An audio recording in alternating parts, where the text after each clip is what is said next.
Welcome back to our channel. In today's video, we will guide you on how to find the Help Center in WhatsApp Web.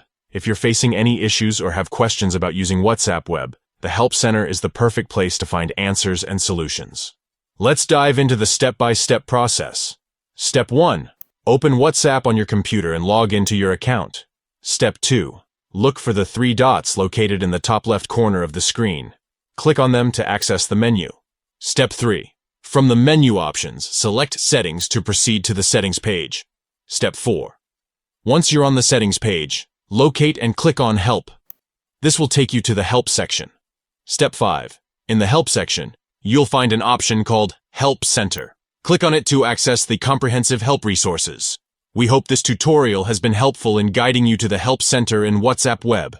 If you found this video informative, please give it a thumbs up and consider subscribing to our channel for more useful tutorials like this.